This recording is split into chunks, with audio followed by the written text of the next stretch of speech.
today I'm joined with Tom and Matt from the band Last One Home, and they've joined me to answer some questions so you can find out a little bit more about them.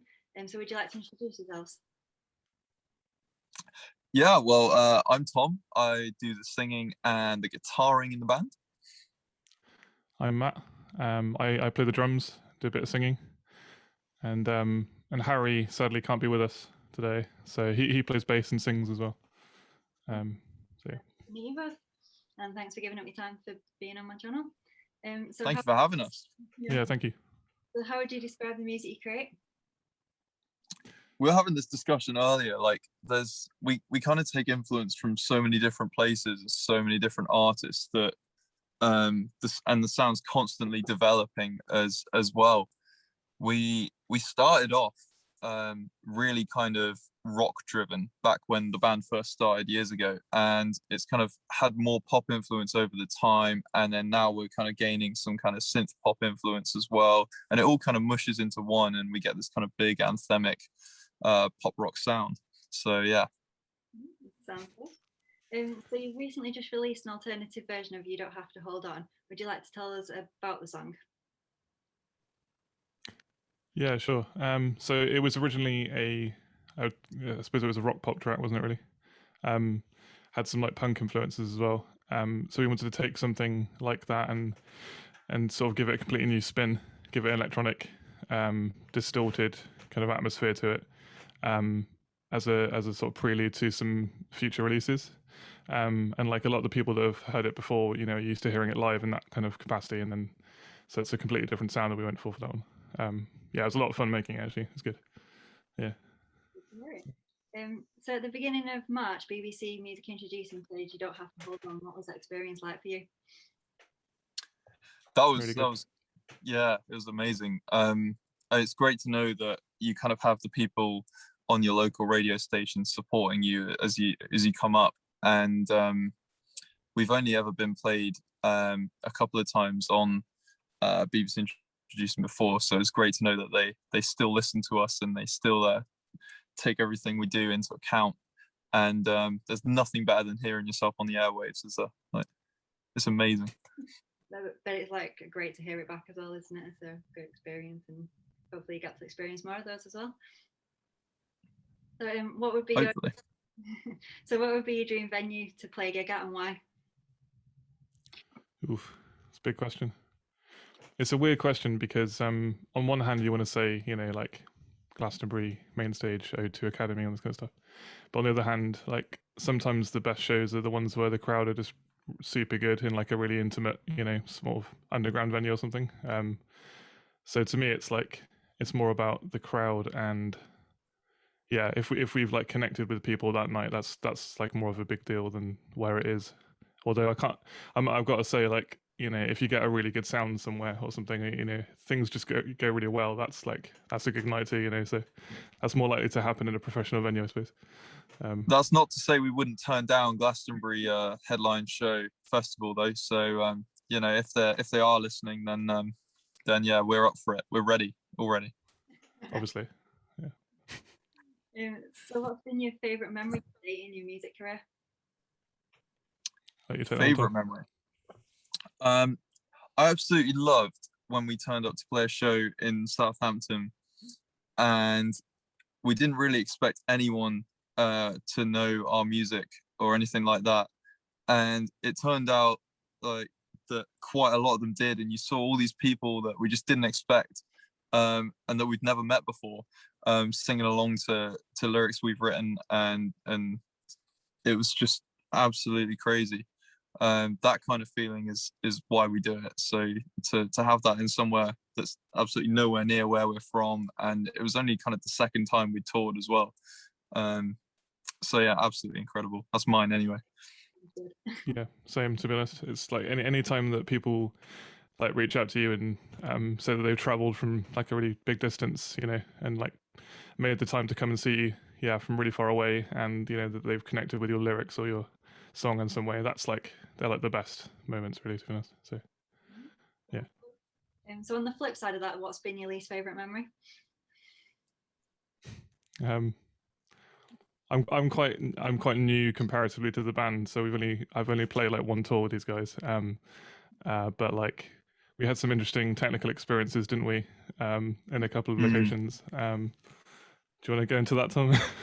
But it's funny because even though like Matt's been with us for a year and a bit now, as a sort of an actual member of the band, whereas previous to then he was always with us as a producer and felt like he was in the band anyway. But he's been playing live with us for about a year and a bit now, which feels weird saying that, having gone through the whole COVID thing.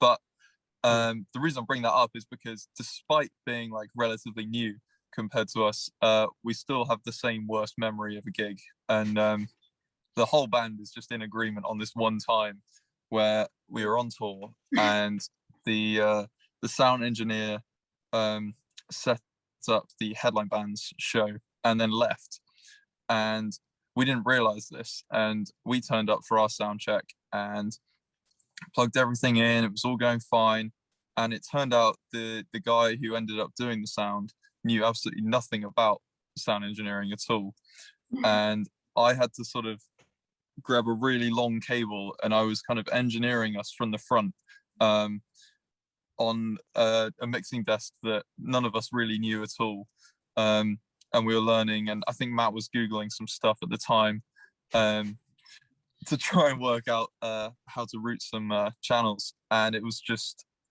a really difficult night. We'd driven so far, and we got there and the vibe was all kind of off for us, and it was just, yeah, we refrain from mentioning where it is as a kind of thing in the band.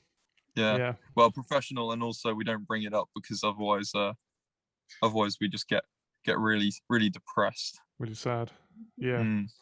Well, you got the show was strong. So that again, sorry. You got through, which shows you were strong. Yeah, we did. Yeah, just about. We're still here. Yeah, that kind of stuff, it does throw you, but like you got to kind of just be like, you know, we're still here to play a show, and like people have come, so you know, sort of. That same tour, we had some absolutely amazing memories as well, though, didn't we? So I mean, you know, it was okay to have a bad night every now and then, wasn't it? Yeah, totally. Yeah. So what advice would you give to someone wanting to follow in your footsteps? God, that's a big question. For me, it would be to not try to be like other people. I think like the greatest individual thing we have as musicians and as like people who create anything is like our own experience and our own stories and relationships with people. And so if we can find a way to use that on our music and our, you know, in the stuff we make, then that's this sort of thing that no one else can replicate.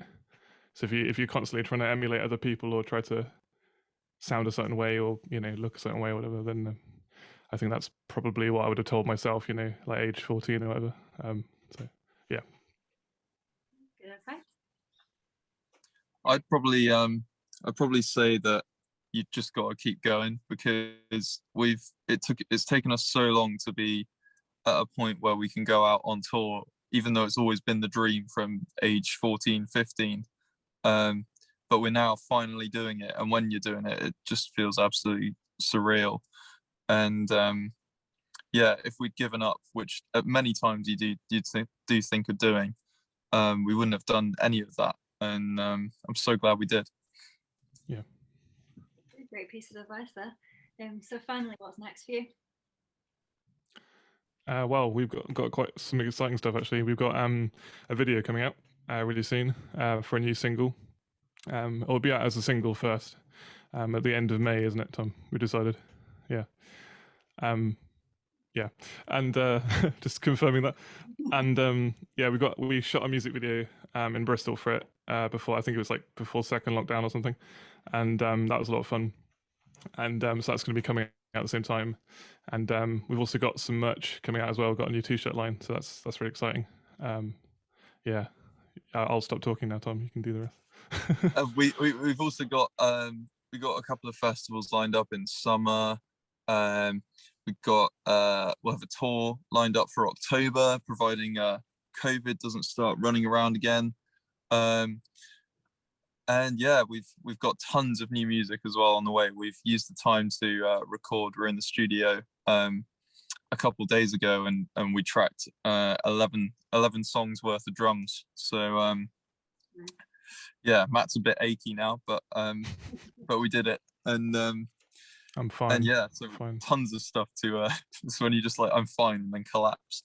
But yeah, it's being propped up actually right now, but yeah, got a rig sort of keeping me upright. Yeah, no. But yeah, we got tons of stuff on the way, so I'm really excited.